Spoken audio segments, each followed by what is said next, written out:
Em nome do Pai, do Filho e do Espírito Santo. Amém.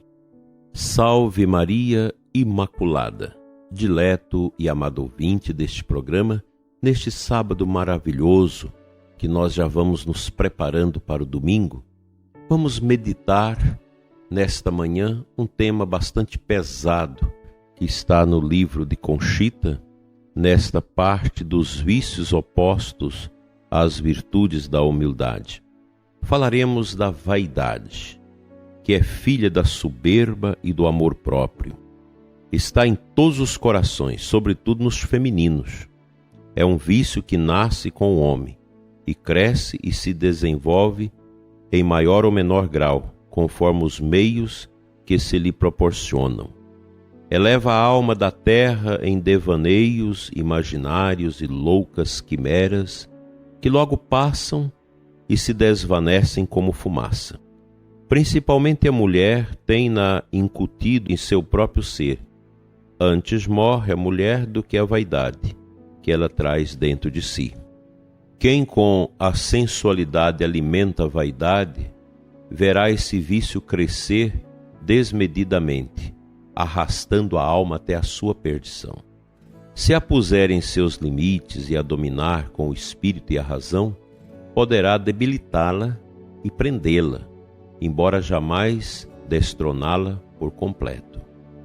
A vaidade é uma paixão extremamente tenaz. A guerra para derrotá-la dura a vida inteira. É uma serpente de 7 cabeças. Ao esmagar uma, levantam-se as outras.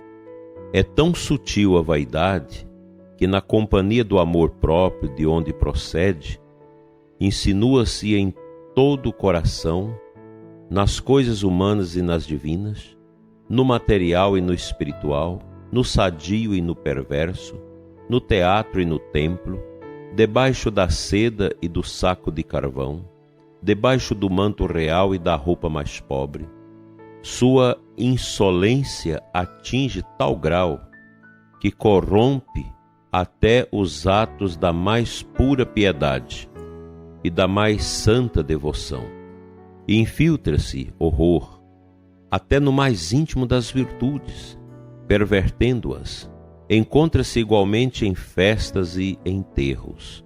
É um vício tão maldito que não se contenta em chegar até os umbrais da morte, mas perpetua-se ainda na arquitetura dos sepulcros. A mulher ama a vaidade, tem-na sempre por companheira à guisa de uma segunda natureza. Em seus pensamentos, desejos, movimentos, aspirações e respirações, a vaidade. Em suas potências e sentidos e até no fundo do seu espírito, a vaidade. Para detonar um vício tão horrível, a mulher precisa de armas muito poderosas e em um triunfo grande para ela podê-la dominar e em parte vencer, porque é um monstro com muitas vidas que precisa ser apunhalado sem descanso. É indispensável para empreender com fruto a vida espiritual, derrocar a vaidade, pondo-a acorrentada debaixo dos pés. Nisso consiste o primeiro degrau do caminho espiritual. Sobretudo se a mulher, quem se propõe a chegar à perfeição, sem passar por essa etapa inicial, a vida espiritual será ilusão, já que não pode existir perfeição espiritual numa alma vaidosa. Na vida espiritual, a vaidade é um dique poderoso que detém a comunicação divina. No mesmo instante em que a alma se envaidece pelas graças recebidas, atribuindo-as a seus próprios méritos, estas se retiram e a abandonam.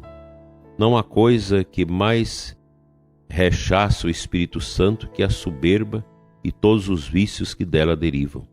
A vaidade é um movimento secreto do coração, uma ilusão que ilumina os atos da criatura a seus próprios olhos com arroubos que passam e que deixam depois o desencanto da triste realidade. A vaidade é uma fantasia quimérica que desvanece e passa, deixando, após sua passagem dourada, um remorso pungente na alma.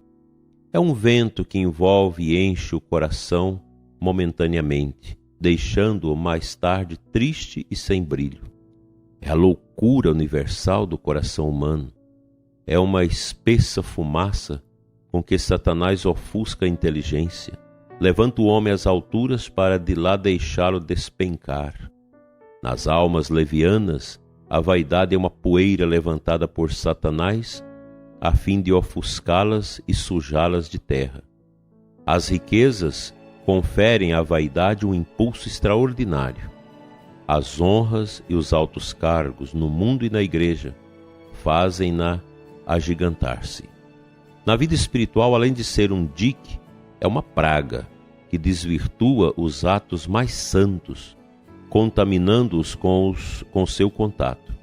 A alma vaidosa carrega também outros vícios, como a soberba, o orgulho, a presunção, o pedantismo, a futilidade, a pretensão e o amor próprio.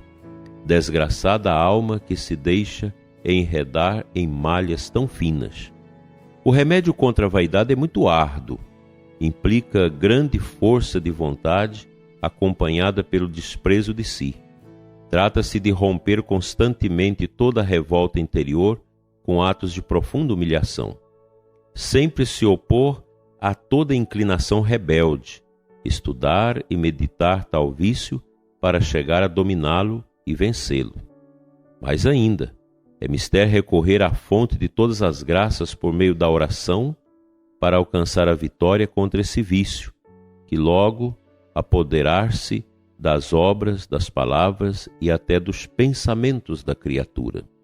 A vaidade chega a formar uma segunda natureza no homem. Contamina os atos da sua alma, a ponto de tornar-se natural em todas as suas operações.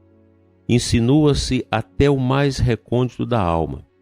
A vaidade no falar e no calar, no andar e no sentar, na elegância e na pobreza, nos movimentos, palavras, escritos e pensamentos, nas orações e devoções, no prazer e na sobriedade, no ar que se respira, também há vaidade.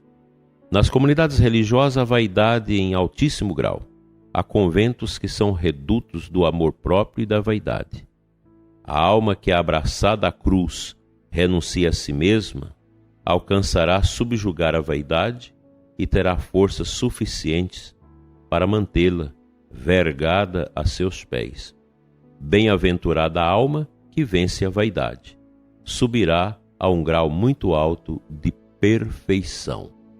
Fica para nós essa meditação, todos nós, certamente em grau mais ou menor, temos esta triste miséria no coração, a vaidade. A gente precisa se policiar.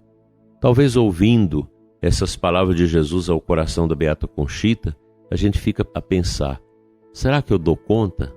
Dá, a gente vai superando, a idade vai chegando, a experiência de dor, de sofrimento vai ajudando também o nosso coração a sair desses flechtes com esses espíritos de vaidade. É preciso lutar contra isso.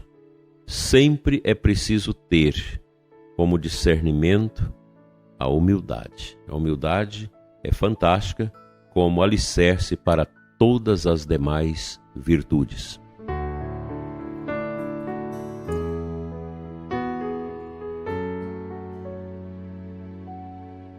A primeira leitura da Santa Missa deste sábado nos traz a carta de Tiago, 5:13-20. Se alguém dentre vós está sofrendo, recorra à oração. Se alguém está alegre, entoe hinos. Se alguém dentre vós estiver doente, mande chamar os presbíteros da igreja para que orem sobre ele, ungindo-o com óleo em nome do Senhor. A oração da fé salvará o enfermo e o Senhor o levantará. Que bonita passagem que fundamenta a unção dos enfermos. Penso que esta passagem bíblica ela é muito atinente com o tema que nós acabamos de meditar, que é a vaidade. No doente, no sofredor, no moribundo, não tem como cultivar a vaidade, pois ali encontra-se a pessoa e seus limites. A doença grave, a velhice, o sofrimento terminal nos coloca exatamente no confronto conosco mesmos. Eu tenho meditado isso a cada ano que passa da minha vida, nesse declinar-se para a velhice, para o final da vida. A gente começa a pensar nessas coisas. É interessante, a vaidade vai sumindo. Ou seja, não tem mais aquela coisa de pensar que você é isso, é aquilo, que você se destaca. Não, você começa a entender que a companhia não será outra senão a cruz, o mistério da entrega de Cristo, tão bonito, que dá sentido à nossa existência.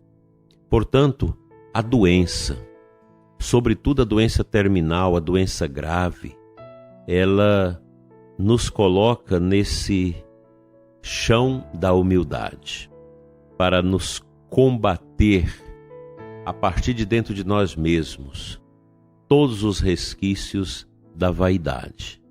Vaidade das vaidades, tudo é vaidade, diz o Eclesiástico, lá no Antigo Testamento, capítulo 3. Nós estamos dentro de um mundo muito vaidoso. O mundo sempre foi marcado pela vaidade. Nós criamos os elementos para a vaidade. Na eternidade será tudo diferente, porque na eternidade nós não teremos um corpo, nós não teremos uma matéria na qual nós estamos imersos, e por isso nós poderemos vivenciar a pureza do amor eterno, a pureza de Deus. Que o nosso coração brilhe com as santas virtudes da humildade e que nós possamos deixar cair toda a escama de vaidade que ainda nos prende, que ainda nos alenta de maneira tão falsa como é próprio da vaidade.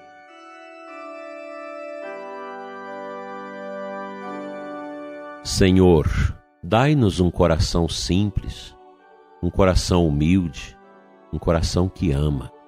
Dai-nos, Senhor, um coração carregado de virtudes, para melhor te amar e te servir, para melhor compreender o que sofre, para melhor praticar a justiça, a equidade.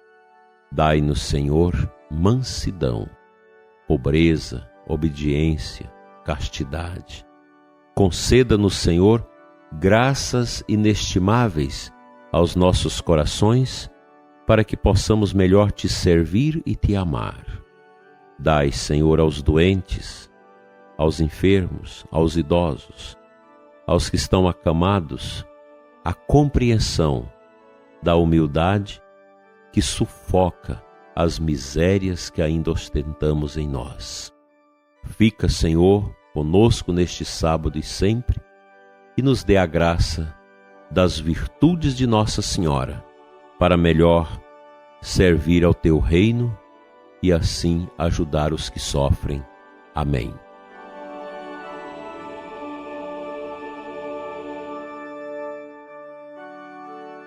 Pela intercessão da bem-aventurada Virgem Maria, venha sobre você e sua família a bênção de Deus Todo-Poderoso, Pai, Filho e Espírito Santo. Amém. Não deixe de se preparar bem para a Santa Missa amanhã.